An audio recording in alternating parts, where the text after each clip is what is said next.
Please आता मला व्यायाम वगैरे काहीतरी करायला सांगू नका. आज माझ्याकडे ऑफिसमध्ये खूप काम आहे, बॅक टू बॅक मीटिंग्स आहेत, मला खूप प्रेशर आहे. करा की मग, काम करायला कोण नाही म्हणतंय. पण त्याच्याबरोबर हे पण करा.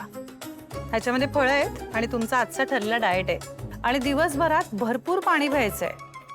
जरा आपलं डोकं शांत राहील, थंड राहील यासाठी. ऑल द बेस्ट तुमच्या मीटिंगसाठी पण आणि तुमच्या हेल्दी लाईफस्टाईलसाठी पण. काय असं काय बघताय? भीती वाटते मला.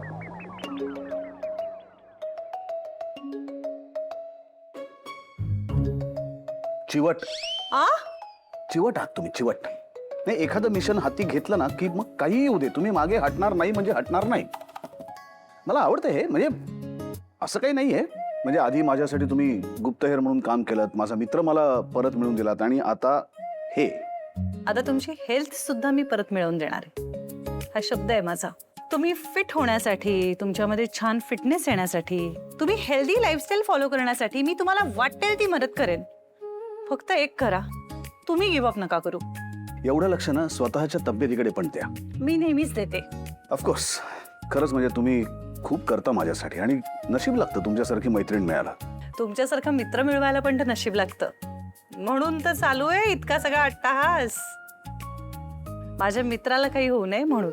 फाईन, मला जमेल तेवढं करीन मी, पण वेळ वगैरे लक्षात राहील याची काहीही गॅरंटी नाही. त्याची जबाबदारी माझी, नका टेन्शन घेऊ. आणि मी हेर ठेवलेत तुमच्या ऑफिसमध्ये.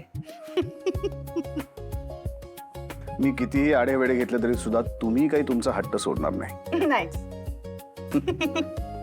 चला. डबे संपवा.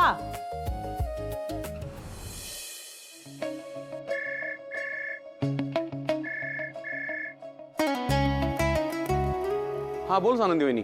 बरं ऐका ना, तुम्हाला मी राजवाड्यांसाठी एक डाएट बनवलाय, तर त्याचा चार्ट तुम्हाला पण पाठवलाय. तर ते त्यांच्या कामाच्या गडबडीत आणि ओव्हरऑल त्यांचा उत्साह पाहता अगदीच विसरू शकतात गोष्टी. तर तुम्ही थोडं रिमाइंड करत जाल का त्यांना? तू जे काही करतेस त्याला माझा आणि निकिताचा 101% सपोर्ट आहे. थँक्यू आनंद दादा. Most welcome. Yes, bye. Bye bye.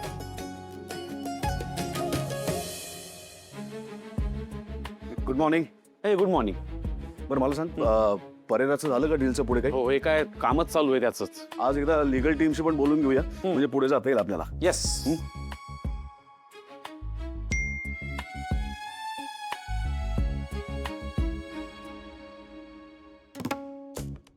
देवा, आवरा यांना कोणीतरी. अरे तू तरी समजाव आता यांना. पण काय झालंय काय? हात धुवून मागे लागलेत माझ्या. म्हणजे डाएट चार्ट वगैरे बनवलाय माझ्यासाठी. ते म्हणजे मान्य आहे मला की त्यांचे मुद्दे व्हॅलिड आहेत, पण हे सगळं फॉलो करणं खूप जड जात आहे मला. काय हो काय? नाही नाही, ऐकतोय मी, पण का जड का जाते? मी आपलं सहज विचारतोय ना तुला.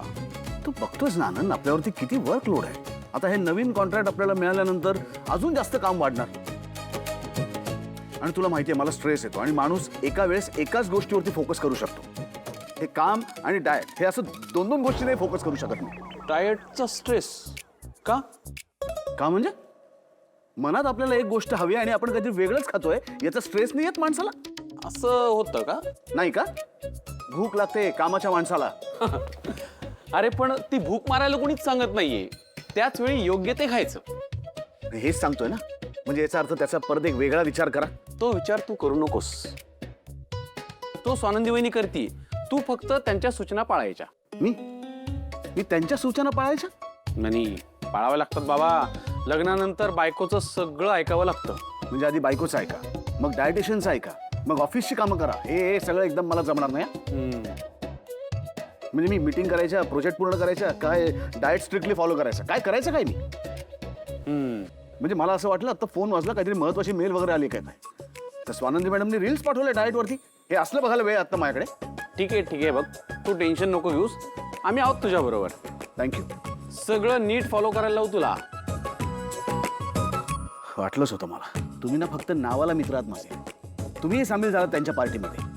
तुमच्या तिघांची आता युती झाली ना, तर तुम्ही तिघं माझ्या मानगुर्दीवरती बसणार आणि डाएट करायला लावणार मला. नाही, वेलकम टू द क्लब. म्हणजे अरे तू आता आलायस ना या डाएटच्या जगात.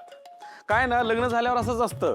निकिता आला तर डब्बा उरलेला आवडत नाही, म्हणजे कुठलीही भाजी असो, आवडीची न आवडती सगळं संपवायचं आणि मगच घरी जायचं. असंच असतं रे मॅरिड लाईफ. माझ्या लागली बघ. आणि तू तर नशीबवान आहेस. तुझ्या नशिबाने तुला स्वानंदी सारखी बायको मिळाली आहे. त्यामुळे एन्जॉय मॅरिड लाईफ.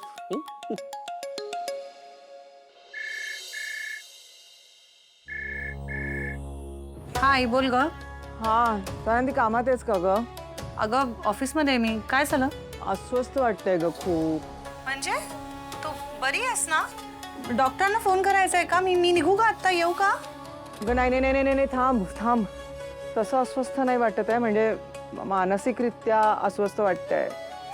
एक मिनिट, म्हणजे काय होतंय आई? काही कळेन असं झालंय, अगदी ना असं मनामध्ये जी घालमेल घालमेल होती, म्हणून म्हटलं शेवटी तुला फोन करावा. आई ऐक ना, मला आता टेन्शन येत आहे. जरा नीट सांग बरं, काय झालंय? वय झालंय ग बाई. हम्म. काय हो? अगं आई, आता ते सगळ्यांचं होतं ना. हा मग तेच कारण आहे ना सगळ्याचं. वय झालं की सगळं बदलतं स्वानंदी, लक्षात ठेव. आई ऐक ना, जर अर्जंट काही नसेल तर आपण नंतर बोलूया का? मी ऑफिसमध्ये आहे आता. अगं नाही नाही नाही ते तसं काही नाही, पण तू आधी ऐक. माझी काळजी करू नकोस तू. तू रोहनची काळजी कर, रोहनची. म्हणजे त्याला काय झालंय? तर त्याला बरं नाहीये का? डोळ्यावर झापडं मारली आहेत तुझ्या भावाने. इतका चांगला, इतका हुशार मुलगा, आपल्याला केवढं कौतुक आहे त्याचं सांग. पण आज बायकोचा गुलाम झालाय. अशी बायको आणून ठेवली ना घरामध्ये, जिला संसारामधलं स पण कळत नाही. चण्याची डाळ कोणती, तुरीची डाळ कोणती, काही काही काही काही कळत नाही तिला. मी पाहिलं म्हणून बरं झालं. तर आज चण्याच्या डाळीची आमटी होती आपल्या घरामध्ये. माहिती आहे ना काय झालं असतं? बाबांना चालते तुझ्या? फुकट गेली असती की नाही याची पोरगी. अरे मी आहे म्हणून सगळं सांभाळून घेतेस आनंदी. आम्ही उद्या गेल्यानंतर काय होणार रोहनचं सांग, तू मला सांग. तू काय हो? आई मी ऐकतेय. आपल्या घरामध्ये पैशाची चणचण भासते हे तिला तिच्या डोळ्यांनी दिसतंय. तिच्या माहेरी जशी सुबत्ता आहे तशी आपल्याकडे नाहीये हे दिसतंय तिला, हे कळतं पण तिला. मग मान्य करायला पाहिजे ना. तूच हट्ट करून लग्न करून आलीस ना इकडे, पण नाही स्वतः म्हणून काही देणार नाही मागितल्याशिवाय. आमच्या औषध पाण्याचा खर्च लागतो, घर खर्च लागतो, काय करायचं बरं आम्ही सांग बघू. एक मिनिट आई, या सगळ्या गोष्टी अधीराने करायची काय गरज आहे? तुझी आणि बाबांची औषधं ही माझी आणि रोहनची जबाबदारी आहे मुळात. आणि मी सांगितली आहेत मेडिकलवाल्याला ती औषधं तुम्हाला पाठवायला. आणि त्याच्या बिलाच तू का टेन्शन घेतेस? ते मी आणि रोहन बघतोय ना. तसं नाही ग बाई, असं नाही.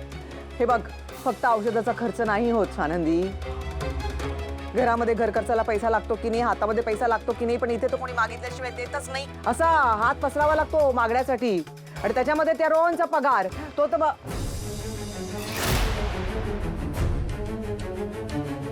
नंदू, बाबा.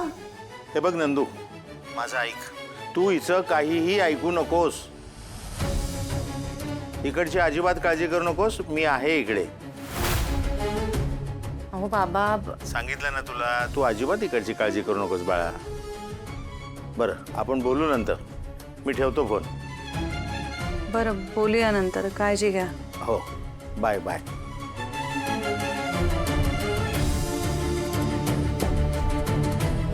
माझी लेक सासरी गेलेली आहे.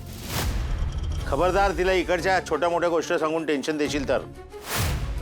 अरे मी आहे ना जिवंत. तुला काय हवंय ते मला सांग ना. आपण करूच हो, आणि करत करतच मरू. सुनेला एवढे डोक्यावर घेऊन मिरवताना तिला कशाचं काही नाहीये. तिला आपलंही काही नाहीये, काही करणार नाहीये ती आपल्यासाठी, एवढं मात्र लक्षात ठेवा.